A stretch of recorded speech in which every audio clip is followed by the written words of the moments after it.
Avec près de 200 milliards de francs CFA de recettes annuelles, la pêche est un des secteurs clés de l'économie sénégalaise. Cependant, force est de constater qu'elle est aujourd'hui confrontée à de nombreux problèmes qui rendent incertain son avenir. Face à cette situation, le projet USAID Comfish, projet de gestion concertée pour une pêche durable au Sénégal, travaille aux côtés du ministère de la Pêche dans le but de changer la donne. Une de ses actions phares est la mise en place de 9 conventions locales qui ont permis de changer le comportement des pêcheurs en faveur des bonnes pratiques et de redynamiser les organes de gouvernance locale de la pêche, notamment les CLPA. Aujourd'hui, un des plus grands problèmes de la pêche au Sénégal reste la surexploitation. Parmi les espèces les plus menacées, il y a les petits pélagiques comme l'Etmalose et la sardinelle qui jouent un rôle socio-économique important et contribuent énormément dans la sécurité alimentaire des populations. Des études menées sur cette dernière espèce montrent que les mises à terre, aussi bien de la pêche artisanale qu'industrielle, ont considérablement baissé ces 30 dernières années. Pour restaurer les stocks de sardinelles, espèce très dépendante des changements hydroclimatiques, l'USAID Comfish, après avoir contribué à l'élaboration du plan national d'aménagement des sardinelles, a mis en place des plans locaux de gestion participative des sardinelles en appui à la mise en œuvre de ce dernier.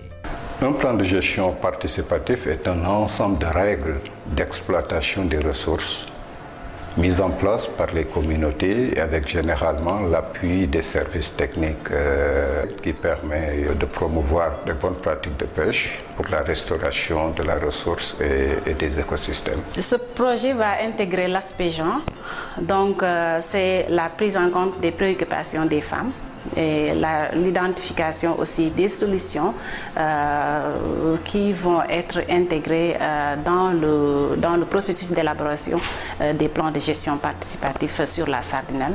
La sardinelle a été choisie parce qu'elle représente d'abord les 2/3 du débarquement de poissons. C'est une espèce, un poisson disponible dans tous les marchés, aussi bien dans les marchés des grands centres de pêche que dans des marchés intérieurs. La deuxième raison, c'est qu'elle ne coûte pas cher, même si du point de vue monétaire, elle ne coûte pas cher, mais elle joue un rôle très important dans les problèmes d'autoconsommation des populations.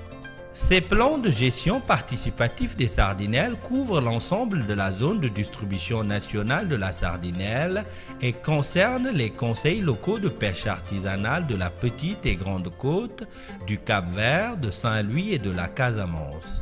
Ce document est une contribution du USAID Comfish au plan national d'aménagement des pêcheries de petits pélagiques. Pour mettre en place un plan de gestion, il faut faire le diagnostic, voir l'espèce, comment il est exploité, quelles sont les formes d'exploitation et quelles sont les contraintes de l'exploitation.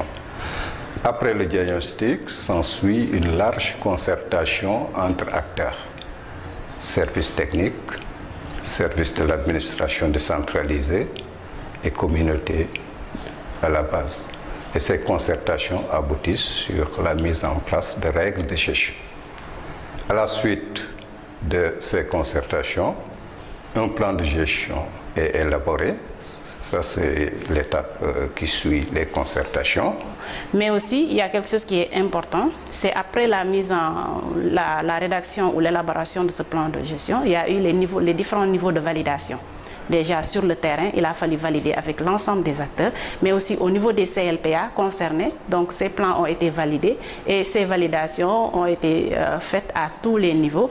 Et au niveau institutionnel aussi, à travers le comité national petit pélagique. Et c'est après ces différentes validations que le plan va être soumis au ministre pour validation des différents plans. Fidèle à sa démarche participative, USAID Comfish a, dans le cadre du processus de mise en œuvre, impliqué tous les acteurs de la filière sardinelle, à savoir les pêcheurs, les transformatrices et les marailleurs. Ceci a permis de prendre en compte les attentes de ces derniers. L'initiative elle est très bonne. Ça, je dis que c'est une lutte contre la pauvreté. C'est une forme de lutte contre la pauvreté. Moi, j'ai toujours assisté à ces choses-là. Ce n'était pas difficile de prime abord parce qu'il fallait maintenant essayer de trouver un consensus chaque fois. Et tout le monde n'a pas le même esprit, tout le monde n'a pas le même niveau d'information ou le niveau d'écoute, mais à force de se réunir, d'échanger, nous sommes d'accord sur l'essentiel. Les petites différences, c'est une question d'option ou de vue, pas de point de vue uniquement. li ñu wax ci plan bi par exemple ci pêche de juvénile bi jigéen mooy transformé te bu fekkente ne transformatrice bi jëndul juvénile bi ki yor gaal dootu dem gi di ko jënti di ko nappi di ko indiwaat ko. comme dañu bëgg régler problème juvénile site yi nekk par exemple site Bargny Khelcom site Sendou site Bata parce que ñooñu ñooy fii liggéey pélagique. L'innovation de Comfish, c'est d'avoir été sur le terrain, rencontrer tous les acteurs, organiser des focus group, comme je l'ai dit, des rencontres avec les femmes pour leur demander leur contribution, mais aussi des idées, des solutions, donc leurs préoccupations qu'il faudra intégrer dans le processus de ces plans de gestion-là. Et donc les femmes ont beaucoup contribué. Et ceci a été pris en compte dans la démarche, mais aussi dans les solutions qui ont été, les règles aussi qui ont été intégrées dans les documents de plan de gestion.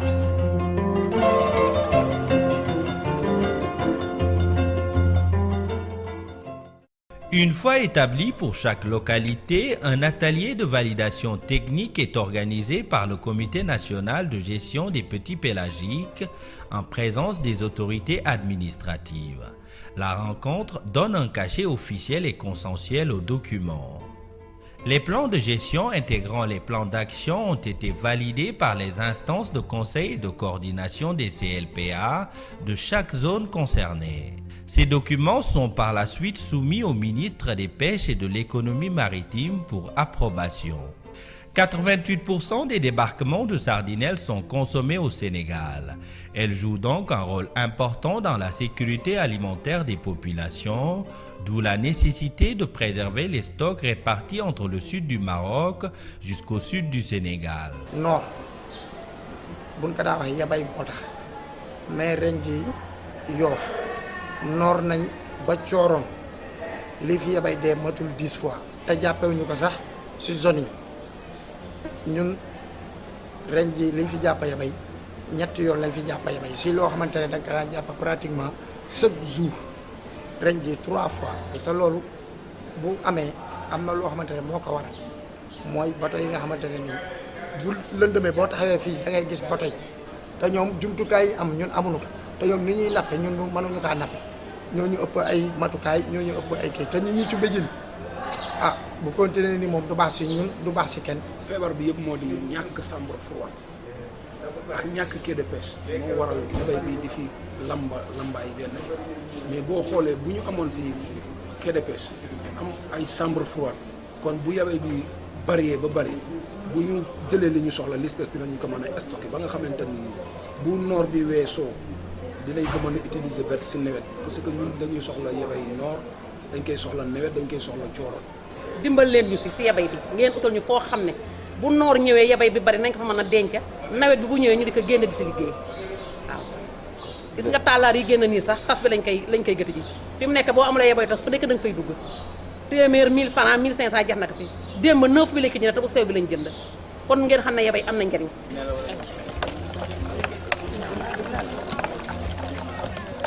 Un des moyens de préservation reste le contrôle des techniques et périodes de pêche dans les CLPA concernés. Cependant, il faut que les interdictions du plan de gestion participatif des sardinelles soient en cohérence avec le code de la pêche au Sénégal. Je ne peux pas comprendre. L'USAID Comfish fait des efforts pour la préservation de la ressource. Nous, les acteurs, on fait plus d'efforts pour la préservation de nos ressources. Et pendant ce temps, l'État a continué à signer des accords de pêche avec l'Union européenne et les bateaux russes et ainsi de suite. L'État doit arrêter de signer des accords parce qu'on a dit que tout le monde ici a fait le constat qu'il y a rareté du poisson. Comment se fait-il qu'il y a rareté et l'État continue à signer des accords? c'est impossible. La mise en place de ces plans de gestion participatif des sardinelles, système de gestion durable pour une bonne exploitation des pêcheries en général et des stocks transfrontaliers en particulier, nécessite par ailleurs une approche régionale au vu du caractère migratoire et partagé de la sardinelle. Nous avons mis en place un processus qui va tenir compte en fait de tous les acquis, mais aussi de tout ce qui se passe au niveau de la sardinelle, que ce soit au niveau national, mais au niveau sous-régional et au niveau local. Parce que la sardinelle, comme vous l'avez dit, est une espèce partagée. Donc on ne peut pas faire des plans de gestion qui sont limités dans un espace donné sans tenir compte de l'étendue globale de distribution, on va dire, de l'aire de distribution globale de la sardinelle. Nous avons fait un diagnostic pour voir ce qui s'est passé, quel était le processus qui avait été avancé jusque-là et quels sont les éléments sur lesquels nous pouvions compter pour démarrer le processus de mise en place de ces plans de sardinelle. Alors on s'est rendu compte que déjà au niveau sous-régional, il y avait un processus qui avait été démarré avec le projet Petit Pélagique de la Commission sous-régionale des pêches, qui avait instruit tous les États de mettre en place des plans d'aménagement nationaux. Donc c'est basé sur le plan sous-régional d'aménagement des stocks de petits pélagiques sur lequel les pays de la Commission sous-régionale des pêches devaient faire des plans nationaux d'aménagement. Donc ces plans étant faits, tous les pays ont presque des plans d'aménagement actuellement. Le Sénégal avait mis en place aussi son plan. Comfish a aussi contribué à l'élaboration du plan national, mais il fallait aller plus loin parce qu'on s'est rendu compte que la plupart des plans d'aménagement, comme je l'ai dit, restent dans des tiroirs. Alors, en discussion avec l'ensemble des acteurs, on a décidé de mettre en place des plans de gestion locaux pour la mise en œuvre du plan national d'aménagement des sardinelles du Sénégal. Les plans de gestion participatif des sardinelles, contribution du SAID comme fiche au plan national d'aménagement des pêcheries de petits pélagiques, nécessitent au moins 3 ans pour sa mise en œuvre, dont le but est de préserver les ressources en sardinelles et les 12 000 emplois directs concernés, contribuer à la sécurité alimentaire et optimiser les richesses générées par la filière. Pour réussir cet objectif, l'État sénégalais doit valider le plan d'aménagement de la pêcherie des sardinelles au Sénégal et doter de moyens importants les organes de gouvernance locale de la pêche, notamment les CLPA, largement redynamisés dans le cadre des conventions locales portées par USAID comme fiche.